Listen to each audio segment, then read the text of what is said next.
Thank you, and thank you, Sam. It was really interesting and some really kind of relevant themes in terms of the challenges and opportunities, which we'll get into in a moment. And what better way than to follow a group of really insightful people generously sharing their thoughts this morning with another group of people who are going to generously, I can't even say it, let alone do it, sharing their thoughts. So panelists, would you please come up onto the stage? Craig, you join us. If you take your seats, I'll ask you to introduce yourselves. You can do it much better than I can. So,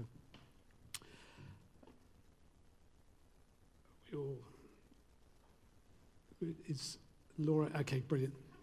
Cool. That's all right. We'll wait. There's no rush. There's no rush. Right.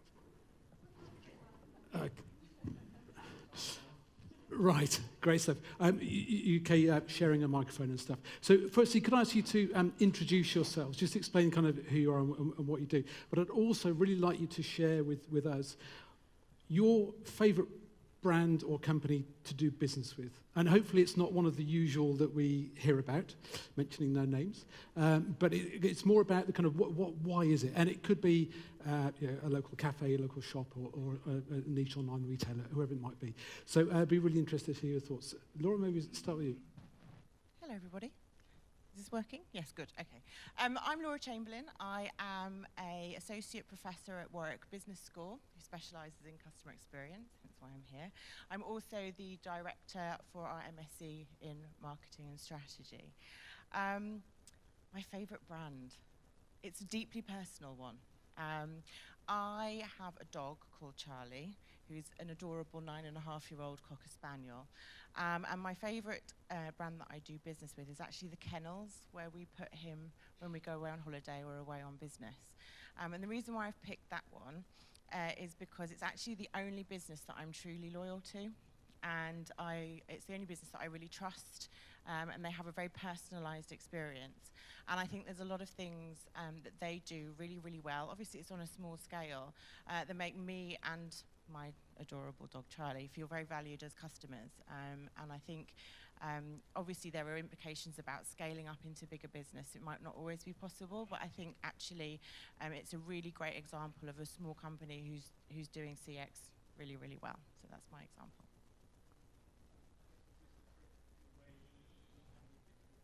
I did give you one, Jerry. You did, yes. It's my little party trick, is showing off my dog because he is gorgeous. Yes. Craig McVoy, founder of Beyond Brand. I guess we help people to fall in love with your brand by creating a better experience. My choice is one that's completely different. It won't pull on your heartstrings, but it might make you laugh a little bit, which is Dollar Shave Club. And for me, Dollar Shave Club bring the humour to shaving, if there ever was one. And any man in the room who will probably know what I mean in terms of that painful experience of going to the supermarket and trying to unlock the cage of razors to get to them before you go home. A completely pointless experience if there ever was one. But what I think Michael Duband did really better than anybody else is that he connected with the audience and he got to know his audience on a one-to-one basis. If you take any of the other leading providers like Gillette or Wilkinson Sword, they all sell through retailers. They don't really know anything about their customers. He got to know what they really cared about and what makes them tick, to the point of producing toilet humour and magazines to read whilst you're in the bathroom, and some wacky adverts to go with it as well. So it must be working after 5 years to sell the company to Unilever for $1 billion. He's done something right there, so that's mine. Hello, is this working?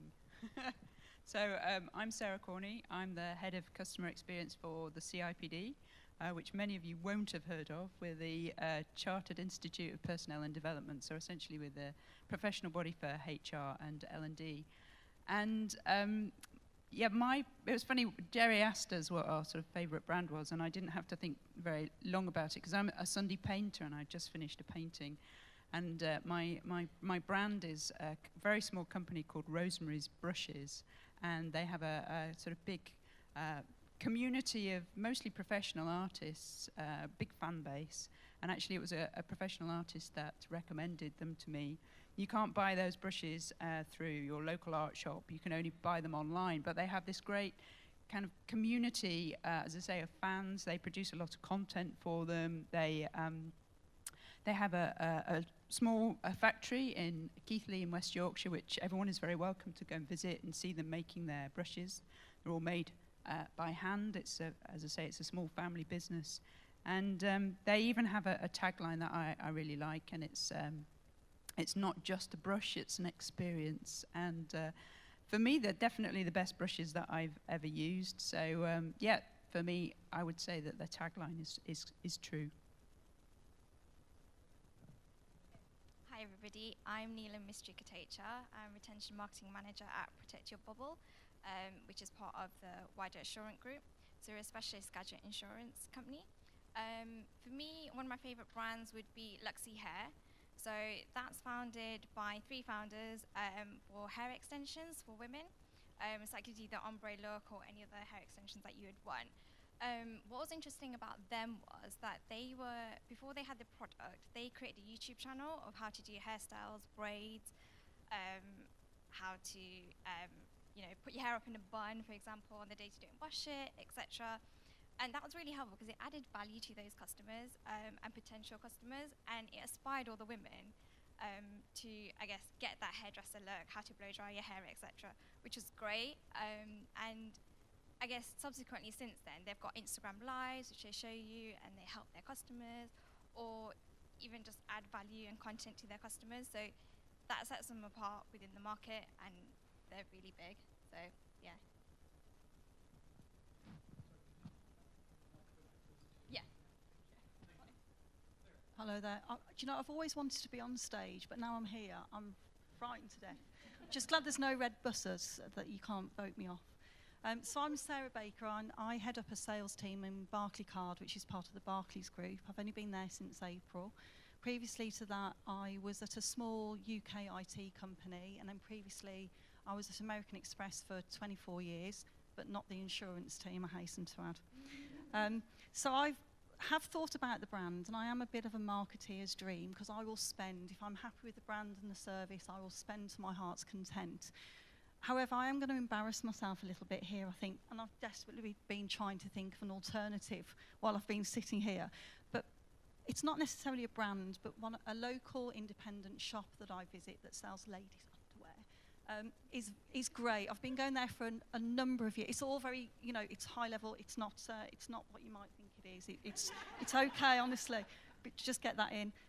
But the people that in the shop know me, they call me by my name, they know what I like, they know what I don't like, they always take time with me when I'm in there. They know me personally as well, so there's that personal human experience. And I just enjoy the shopping experience, and I always come out spending a lot more than I envisage. So hello, good afternoon everybody, I'm Pressey. I'm the Director of Customer Experience, Insight and CRM at TUI. So my brand, not one I regularly buy with, and you'll understand why. We'll go back to cars. And I'm going to call out Mini here as a brand that I really like, and maybe let me explain why. As Jerry knows, one of my favourite sayings in customer experience is that everything speaks. And I think they're a brand that understands that everything speaks. And a while ago, we needed to change 2 cars. Now, let's be really clear. We're not kind of that wealthy, we change 2 cars that often, so it happened to happen for various reasons. But we went to Mini, we went to Hyundai for cars. And Mini, the whole experience was very branded. The showroom, everything was congruent. But more importantly, the idea of when we went to pick up the cars, Mini had really thought through that was going to be a memorable experience. So the only real question was it going to be a good memory or a bad memory? And you can compare and contrast here. So when if you ever go and pick up a Mini, they do some really wonderful theatre about everything, and it's very human. It doesn't cost a lot of money, but it's human. And then when you get in to sit into the car, the one thing they understood was that I was excited and wanted to drive the car. The one thing Hyundai understood was they had a gigantic checklist they needed to rattle through with me before I could drive off the forecourt. So I swear, by the end of the Hyundai experience, I'd have signed my life away just to be out of there. But by the end of the Mini experience, I drove off that forecourt, absolutely delighted and thrilled. It was quick, they understood. I was excited to be there. I wanted to drive the car. Hyundai, very inside out, wanted to tell me everything about that car from a process point of view. So Mini's my brand. And if I may carry on that point, because I'm interested in kind of all those stories, how that happens. Okay, so in an organisation that's as global and complex as TUI, how do you balance when, yes, you've got the desire to improve customer experiences, but you've also got fantastic opportunities of digitization that Sam was talking about, but you've also got someone who's saying, actually, we want to improve our operational efficiencies. And kind of how do you manage those tensions internally? Okay, so I think you embrace all three of them. And maybe let's start with operational efficiencies. So I suspect we all work in environments where people want it to be faster, quicker, cheaper. I think in our profession, really leaning into operational efficiency is a really good place to prove our commercial credibility with an organisation. And I think when you start to listen to your customers, and we spend a lot of time mining out feedback to really understand pain points, to really understand where things could be improved better for what customers try to do often. You can then lean into, we have a business improvement team, and my customer experience team are kind of best friends with the continuous improvement team, and they're all about Lean and Six Sigma and those type of things. But when you work with those guys and take a view of actually how do we do this with a customer lens, and actually when you start to get through what's all the processes that go through, all the things that maybe drive hidden cost, I think you can emerge in a boardroom where you start to say, look, there's a way that works well for our customers and a way that works well for our P&L, and I think sometimes my experience is that kind of customer is the enemy of commercial, and I don't believe that to be true. So I think the operational efficiencies are a really good way for customer experience professionals to gain credibility. If we talk about digital for a minute, and just as Sam was saying from the NHS, is that certainly in our industry, what you could do is phenomenal. I see presentations all the time around AR, all kinds of great things that you can imagine. You can see yourself in this result, that result. But just because you could doesn't mean you should, and you have to go back to, do you really understand your customers? So we've just done a huge piece of segmentation, attitudinal needs-based that we can get back onto our database, and then you start to look at what do your customers really want and what they're ready for. So when you look at things like our retail estate, a certain type of customer uses our retail estate. Now, of all the things we could do technologically, half of them would be bewildered by the whole thing. So you have to come back to this idea of what you could do and what you should do, but drive that out from understanding your customers. And I think finally in this space, talking about customer experience and maybe linked to technology, I think there's some things with technology that are complicated. You know, they take time, and we are a highly capital geared business. You know, we have airlines, we have ships, you know, they're capital intensive. But it doesn't mean that you can't focus on the human side of things. And when you look back at our holidays aren't expensive, but more importantly, I think holidays are when they're an emotional investment as much as a financial investment. And when you start to ask yourself, and the people that work in retail stores, that work in cabin crew, how do you make that more memorable? Then it becomes some of the kind of human behaviours that actually the things that people remember. And I think it's easy to overlook those things because they're not technology, they're not complicated, but I think they're really impactful. Interesting. Thanks, Brian. On the insight side of things, how do you ensure that when you're understanding what that customer behaviour is, how are you picking up what those insights are? How do you go about doing that? Number of ways. So we have typical touchpoint NPS surveys. We have our post-holiday survey. You wouldn't believe how much people, I came from telcos, so just to be clear about this, you go to a holiday company and people love telling you about their holidays. You work to go and work in a telco and people love to tell you how bad you are. So yeah, it's a completely different thing. But what that means is when you ask verbatims, you get kind of 300-word essays about things. There's this outpouring of things. So we spend a good amount of time, we put machine learning over the course of that. We can codify that now into sentiment analysis, text analytics. and we can see the weight of sentiment about us and what people are talking about. And actually that becomes interesting on the point of view that you'll never ask a question about certain things that come up. So the rooms are creaky in a certain hotel. You're never going to ask that for a survey, but that comes back to the thing of working with the continuous improvement team. How can I make it right for an individual? Then how can I make that right structurally or strategically by things that are different at future points in time? So we spend a lot of time looking in what customers are telling us, either from things that are solicited or unsolicited, so call reason notes, all those types of things. And then we'll do kind of your normal kind of insight pieces of research to understand why haven't you come back to us? What's the reason you didn't book a holiday again? What did you do instead? If you're a first-time customer, were your expectations of us matched by the reality of us? And if not, where did that happen? Okay, thanks, Brian. Neelam, just picking up on it, in terms of you've got in terms of the data specialism, you've got almost like a binary world of data. You've got oceans of data. You've got the human side of personas. You've got CRM systems that are trying to bring them together. How, from your perspective, how are you kind of joining all those things together? So the first thing is to make sure your data is GDPR compliant. So, is that better? Okay, cool. Making sure that your data is GDPR compliant. And then having a look at and analysing your data and the quality of it. So what can you use and what can't you use before you're making your decisions that you're making. And then you also have a look at how your data is structured. So in the ideal world, you'd love to have a single customer view. If you can't, can you get a one view of the customer? So you have all that information in one place, so you can use that and create campaigns or strategies, whether it's cross-sell, upsell, or service communications to build that customer view and help improve that customer relationship. So yeah. Okay, and Sarah, you've been on a bit of a journey with CIPD in this sense, haven't you? Because you had lots of information, but kind of now translating it into the human side of what does it mean for your members, for your customers and stuff. Can you just tell us about the journey that you've been on through that?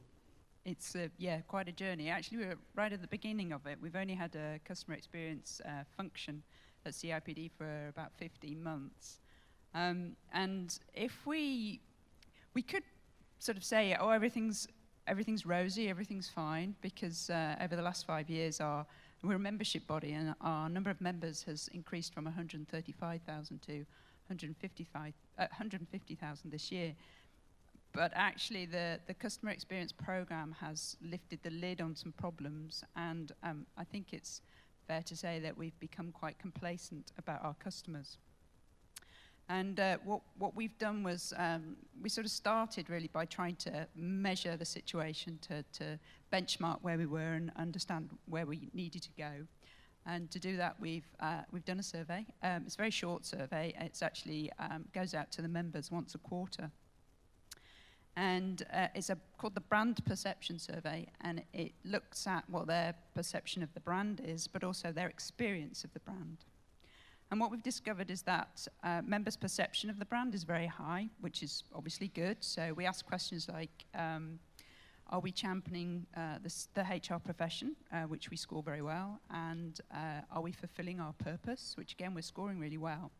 But when it comes to delivering that brand experience, we're actually not doing very well at all, and we have low CSAT scores, low net easy scores, and really poor NPS scores. And for us, the NPS score in particular has been a bit of a kick up the backside, actually, for CIPD. At its lowest last year was at -33, which compares with around 0 3 years ago, and 22 is our kind of industry, our sector benchmark. So that NPS score, really we needed to find out what was going on, and it's not just about measuring, as we all know, it's also about understanding. So as part of that survey, we ask a couple of open-ended questions, and those are around the CSAT and the net easy, and we ask, what was the reason for your score? So we've done some analysis on that open-ended feedback. It is 3 days of my life I will never get back. So it was hard work, but it was really worthwhile. And what we found was the people who gave us poor CSAT scores, they were 45% of them were telling us 3 pieces of information, and they were telling us that their membership didn't represent value for money. It was not relevant to them as an individual, or CIPD was not relevant in the wider context. Now, for a professional organisation, that's pretty sobering stuff. So, as I say, that combination of that NPS score and those findings has opened up the conversation at CIPD and has given us access to the executive team and the CEO, and has started to take customer experience very seriously indeed. And as a consequence of that, we've just set up a customer and member strategy. And the first part of that work really is to do some very deep understanding of our members. And is another survey. It's quite a long one, but it's been preceded by some focus groups as well. And that really is looking into really who are our members. You know, we'll do a big segmentation exercise off the back of it, as Brian's been doing at TUI. And what are their jobs to be done? What are their challenges? What are their value drivers? Do they align to CIPD's values? What are their needs and their wants? And how does CIPD deliver on those? And whether really we're reassessing the membership value proposition off the back of this work. So we'll be looking at whether what we deliver at the moment for our members actually delivers on all of those things that we discover out of the research, and if and where it doesn't, whether there is opportunity to innovate something new for our members.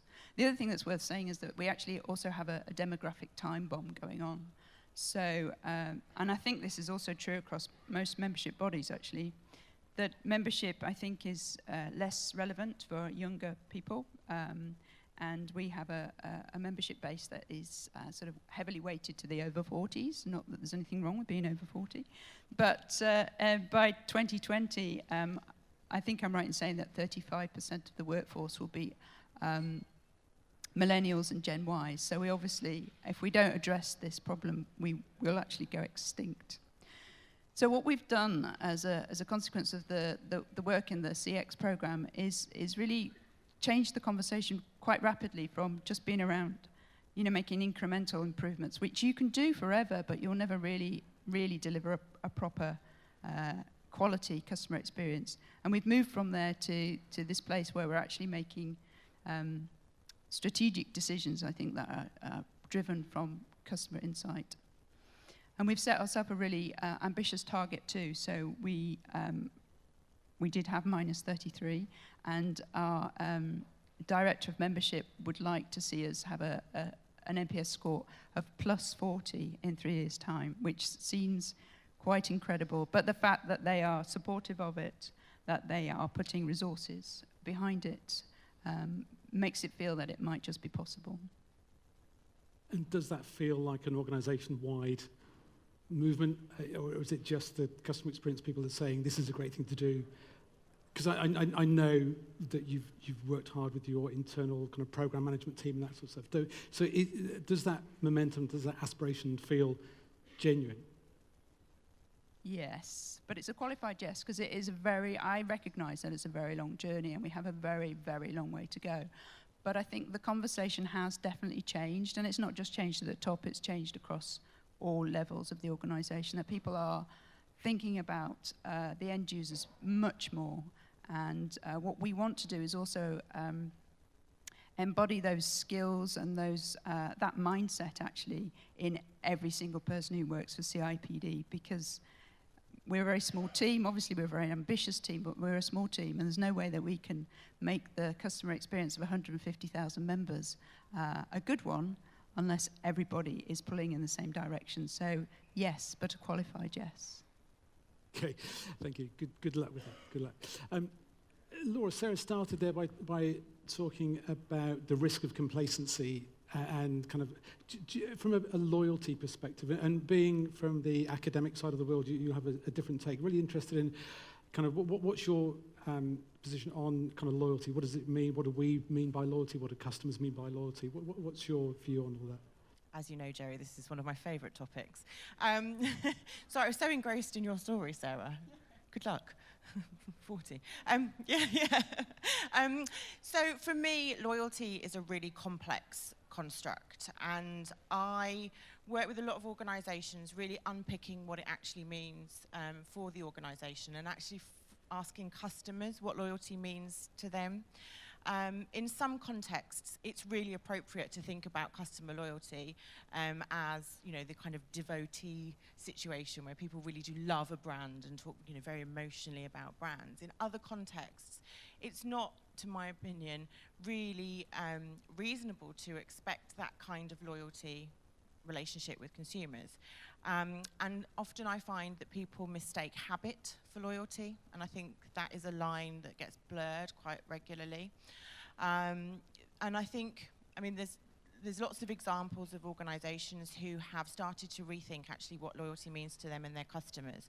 So I am working with a big FMCG organisation who look at their food business, and they've actually realised that for them, their customers are loyal in that they'll always return to that brand, but they know that their customers occasionally are going to buy a different brand or a supermarket owned brand. The trick is to get them back into the fold, to keep bringing them back to their brand.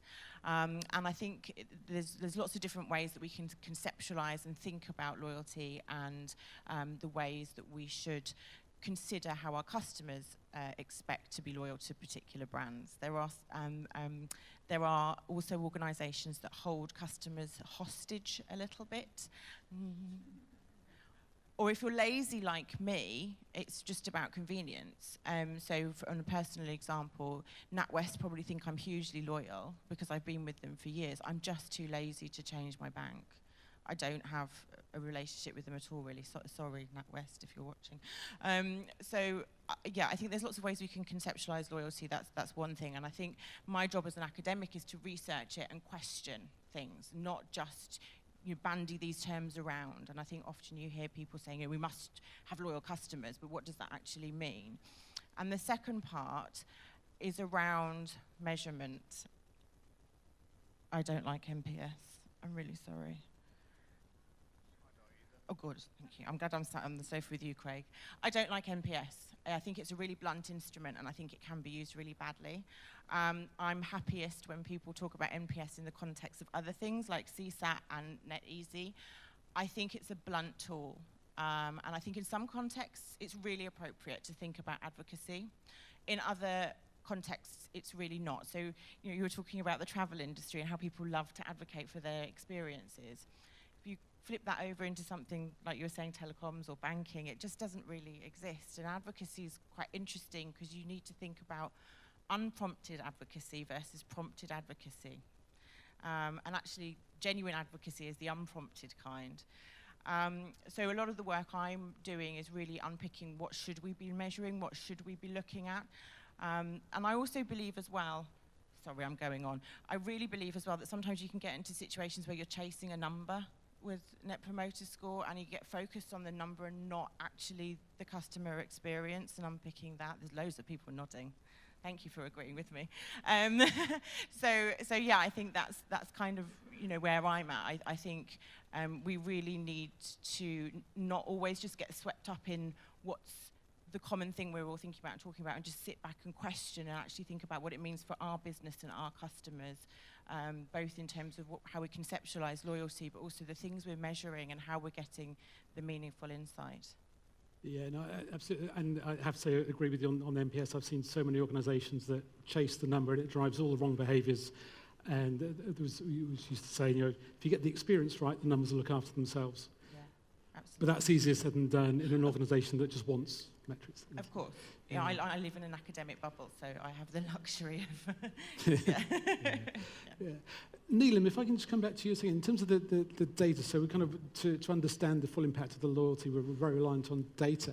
How has the whole GDPR thing affected that? Is that kind of created opportunities, or is it kind of made measuring loyalty, understanding behaviour harder? Or? It depends on how the business has taken on GDPR. different businesses, so as us as a business, we reconsented our whole database, and a lot of businesses that did reconsent meant a lot of customers didn't consent back into the database, but other brands wiped their databases, like Wetherspoons. They would just refuse to have any customer data. So it really depends on how the organization values the data and what you can gain and get back to the customer. And I guess it comes back to also segmentation and how you create segments to add value to your customers and personas. So if it's the first time you're doing segmentation, you probably don't want to have 120 profiles of a customer. You want, very few profiles that you can test and learn from, so you can provide learnings back to the business and get buy-in, so you can improve the better experience, and you also drive better data quality and the data that you have on your database as well. Yeah, interesting. Thank you. Sarah, I'm going to come to you now in terms of a slightly different perspective on things, in the B2B world, if you like, business to business, where the relationship, that customer experience can sometimes feel very distant, very remote. How do you create and nurture a good relationship in a B2B environment? It's a very good question, Jerry. So in a B2B environment, typically a customer will have signed a contract. Not always, but contracts can vary, in my experience, anywhere between 1 and 5 years. So they've already made that commitment that they want to work with you because there's a need for them to work with you, whether it's buying a product or solution or a service. But I guess what's really important then is knowing that you're going to be working with that customer and their internal stakeholders for a number of years. It's really important to build that relationship. So that means lots of face-to-face meetings, lots of listening, lots of talking, really getting to understand the customer's drivers, what their objectives are, what they want to achieve at the end of the programme or in a set period. And really getting to know them also as individuals, so having that personal touch, finding some common ground.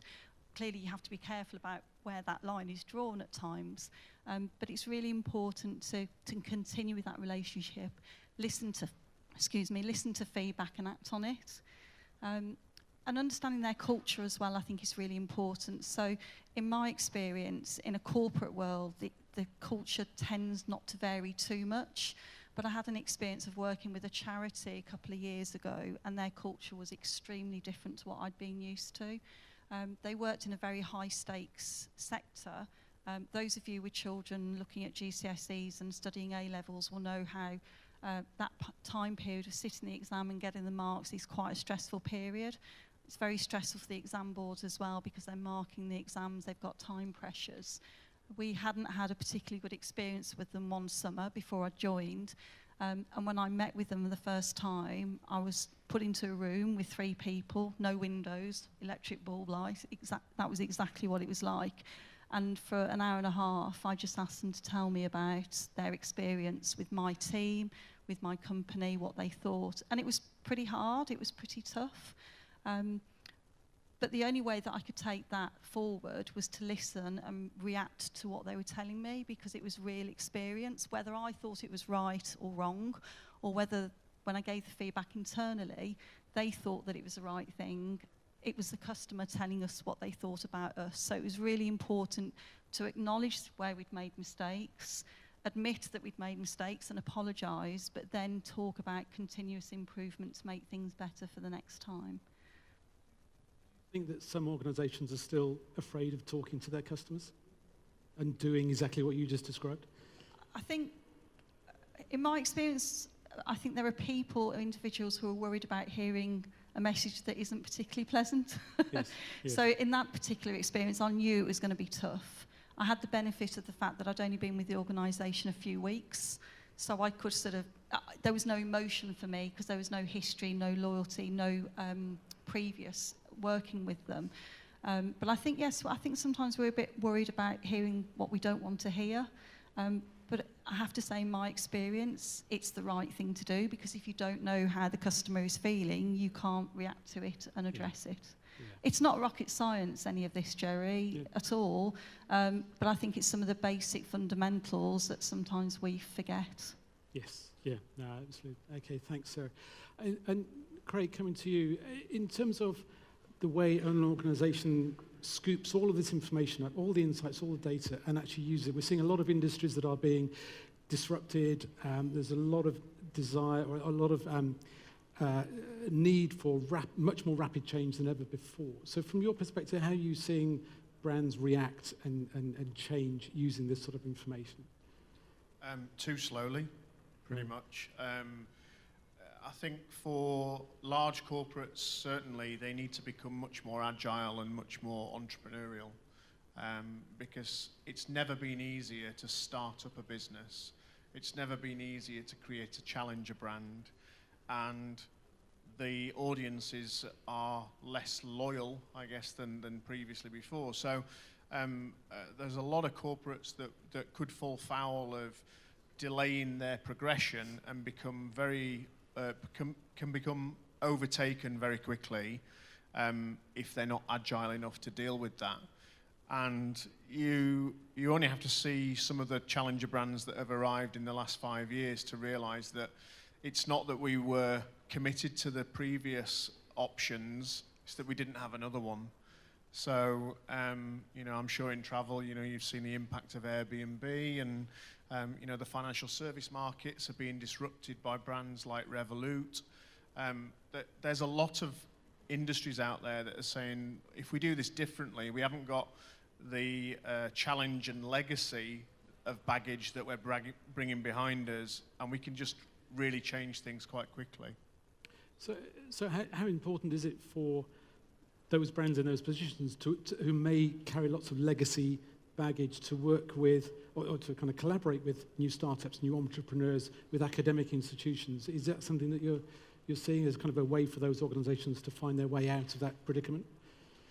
There is a little bit of getting stuck in the treacle, and what we are seeing is the rise of reverse mentoring, for instance, where C-suite are using the millennials or the youth in their organisation to help them see the better way, and then so almost as if the people on the floor, the grassroots, the new intake, are educating the board on how to do things differently.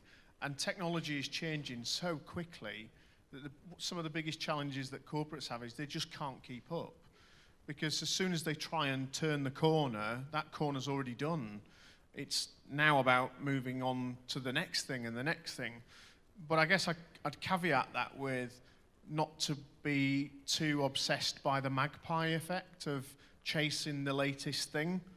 We've got lots of things that we can get right in the basics before we start chasing AI and virtual reality and all the rest of it.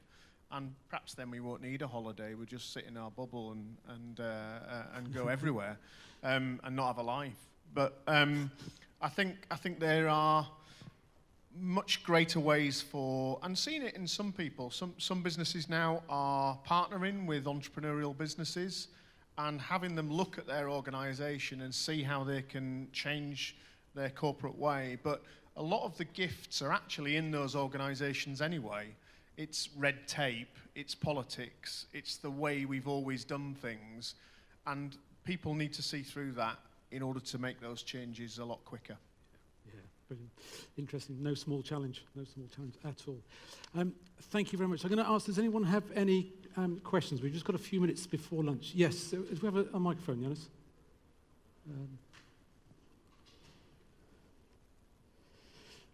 Thank you.